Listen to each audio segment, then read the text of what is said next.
Thank you, Byfield, for that great story. I'm amazed at the vivid recall of the details. I'm trying to remember what I had for breakfast yesterday morning, and this stuff is amazing. So next up is Achilles Kozakis. He was a nose turret gunner with the 451st, and we call him Achi. He's also the author of this book here. It's a great read. I highly recommend it. And he's going to talk about a mission to Vienna, which is, he always tells me, was never a milk run. Right. Never a milk run. Ladies and gentlemen, I'm pleased to speak to you today. And some of my words may be a little frisky, but I got to tell you just like it was. It was February the 7th, 1945. The 451st Bomb Group was assigned to fly to Vienna and Bratislava. The group was split into two flights. Red flight went to Vienna, a petrochemical plant 6 miles from the city center along the Danube River. Blue went to Bratislava, the docks along the Danube River. I was in the red flight. Now my crew, Harold S. Patterson, we were a lead crew that day. But they took me out of the nose, and I was flying with another crew because they put another navigator in the nose, and he was an observer, and we called him a nose gator. Well, anyway, I was flying in the dog position, the box. Abel, Baker, Charlie, dog. And then you got Taylor and Charlie in the back. And I was directly behind the lead ship and just below it. Well, the mission went well for about 4.5 hours. No flak, no fighters, but we're flying high, and it was very cold, and it was CAVU. Not the city visibility unlimited. And we got to the IP. We turn on the IP, and there's silence in the aircraft. No chatter. And the bombardier takes over the aircraft. And he's setting up his bomb site. Is this thing working? No. Just quit. We're jumping. Hold up just a minute. Let's see what's going on. I don't think it's Time out. They're adjusting back there. Can you hear me? No, wait, just a moment. Wait. It happens. Silence in the aircraft. Try now, testing. 1, 2, 3. That's better. Okay, Daddy-O, you got it. All right, the bombardier is setting up the bomb site, and we're on the IP for about 2 minutes. No flak. And I was surprised. I said, we're going to get by Vienna without any flak? And just before bombs away, a millisecond before bombs away, the sky is black with flak. I mean, it's all over us. They had us, been tracking us, and they hit us. And just at bombs away, the Naylor's crew, which is in the alternate leader, he receives a direct hit. And the plane lifts like a feather. And all of a sudden it turns over. I look at that thing, and you could put a hole in the belly, you could put a Jeep in it, and down it went. Well, we were hit at the same bursts. And our plane was shaken, and I look at number 3 engine, and it's feathered. And then I'm checking the wings and the engines, and I see number 2 engine, and that's on fire. They feathered that. And here we are over the center of Vienna at the time. And all of a sudden, the number 4 engine goes out, where he blows 3 engines over Vienna, and down we go. We're in a dive. We must have dropped at least 8,000 feet. We dropped about, we turned the pilot, the co-pilot got the plane level at about 17,000 feet. And they got number 4 engine back running, and I learned later it was running 80% power because it had a runaway turbo. So we're straggling home on 2 engines. And we're about 480 miles from our base. Well, we continue on. And at that time, you think the gunners would be going after the group, but they were coming after us, one burst after the other, 1, 2, 3, right under number 3 engine. You know, they were tracking us, still trying to get us out. Well, we finally got away from the flak area. And we're traveling south now, going to our base. And I learned later that the bomb bay doors were stuck in the open position, which put drag on the plane, and also that frigid air coming in there.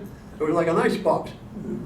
Well, I continued to fly for about another, 15 minutes or so, 15, 20 minutes.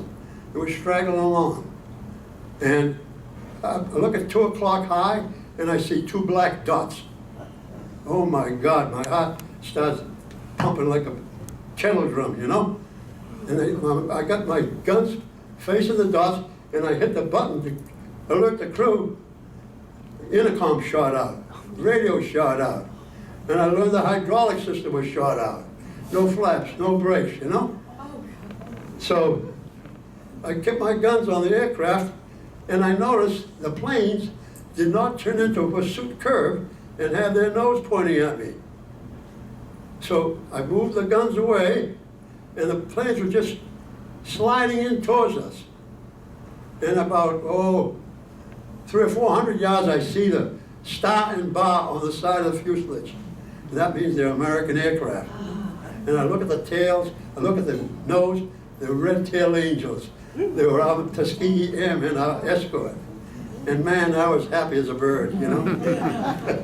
They come in, they slide right in, and his wingman was up above us, about 2,000 feet, on a crisscross pattern all the way. And he came in, I could see his head in the bubble bath, and he waves at me and he gives me the high sign. I wave back at him, and I turn my guns completely away from them because I didn't want to scare them away.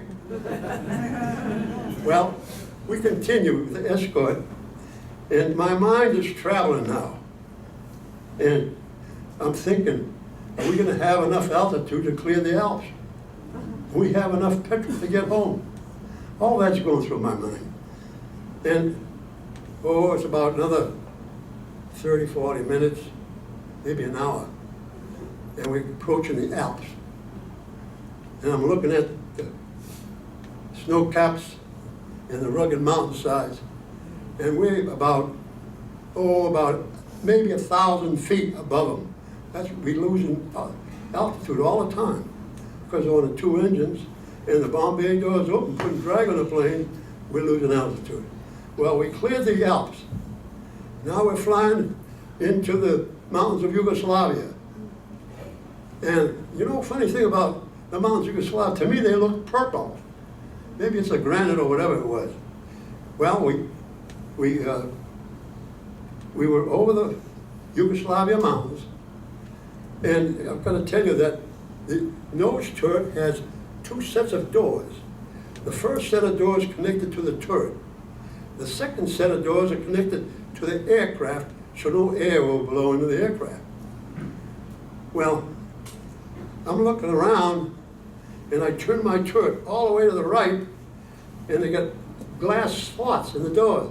I look down, and I don't see the navigator, I don't see the pilot, but then I see somebody's butt and his bottom of his boots crawling towards the bomb bays. And right away, I said, the bastards left me in my turret.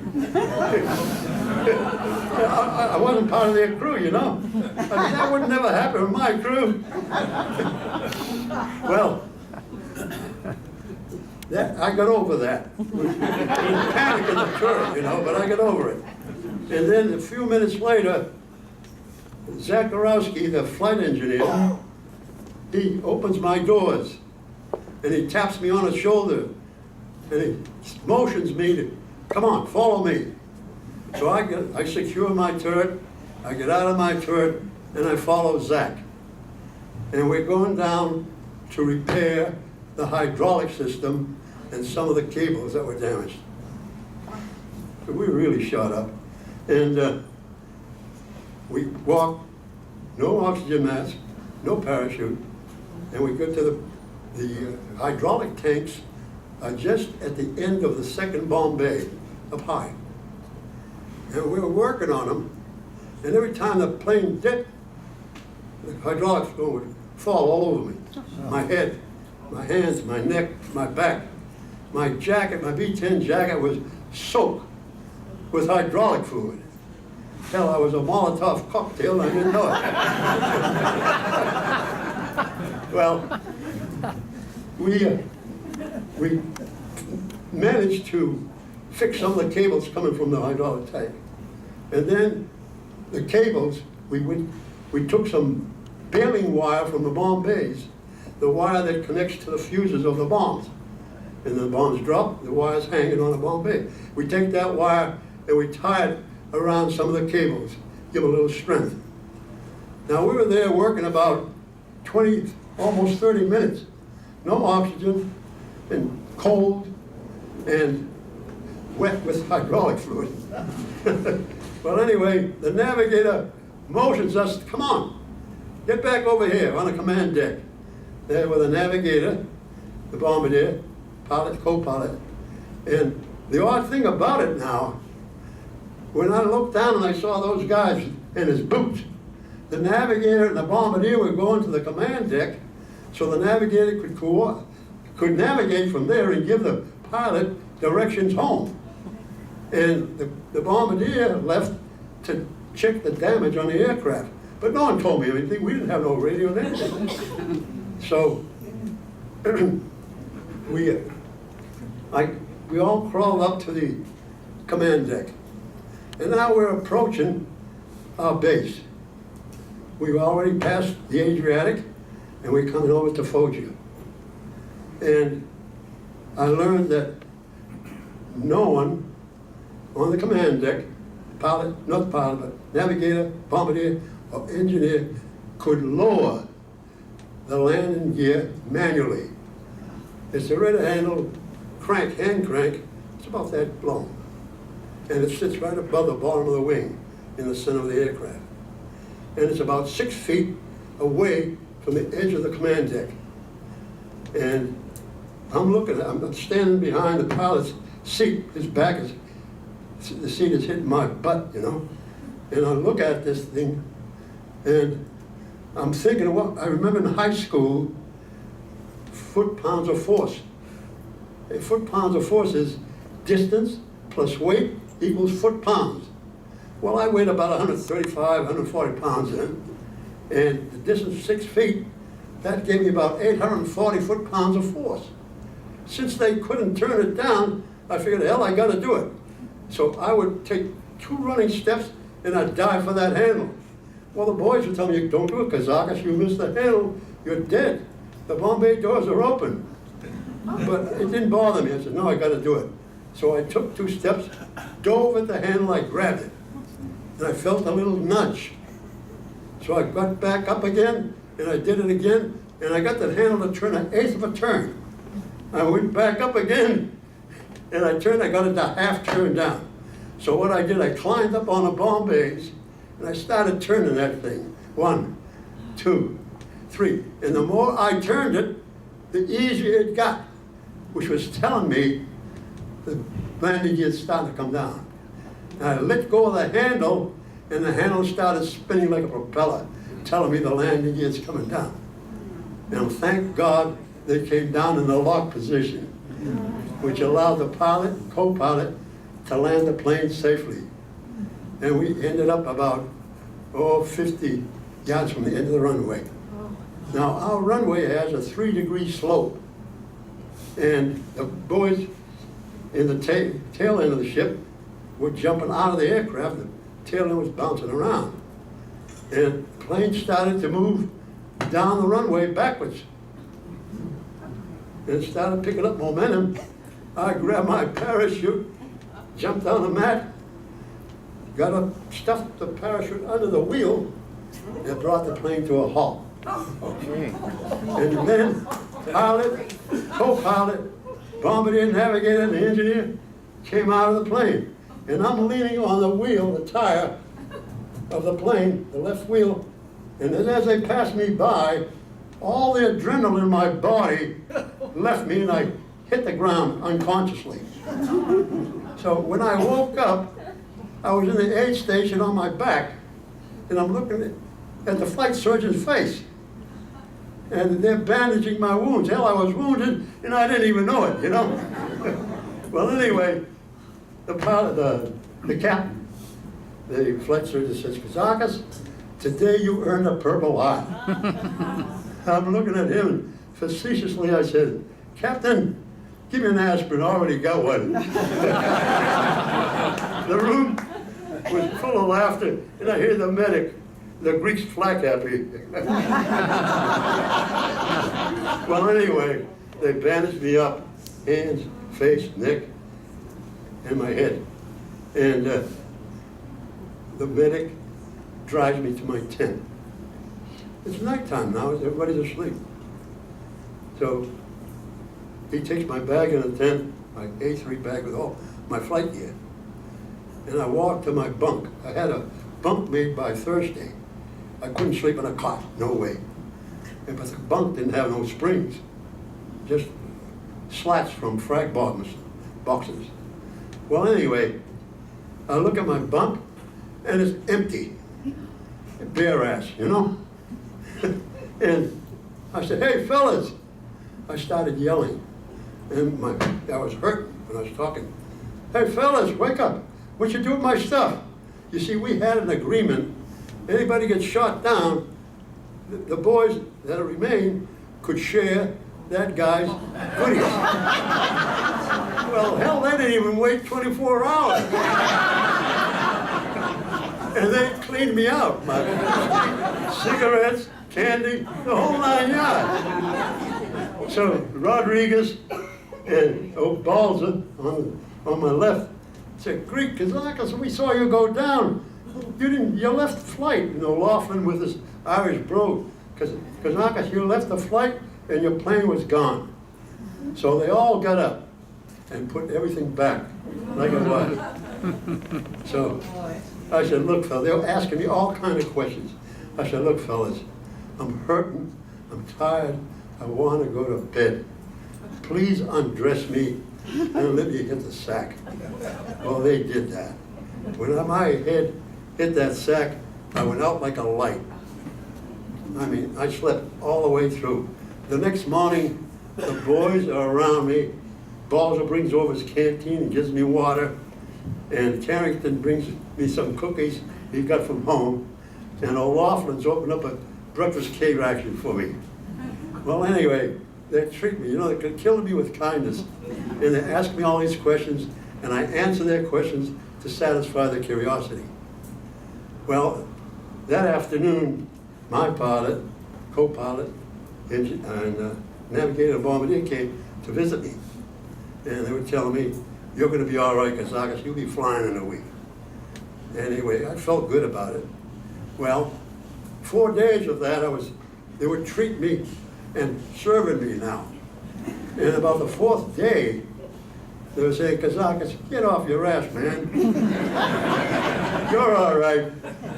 So, 7 days from the day, February the 7th to the 14th, we flew on the 14th, and we're flying to Moose Beer Bomb oil refinery, which is about 20 miles northwest of Vienna, where all this hell began. And you know, that's probably, they probably say why war is hell. Sail again, you know? Well, anyway, I'm going to say a few words now. Right, I'm going to cut it. You know, during World War II, it was a historic time for our country. And most importantly, our country was united. And anywhere where the men and the women of the service went, it was just like one big family. Well, I am humbled and proud that I was part of it. I want to thank you, and I salute you.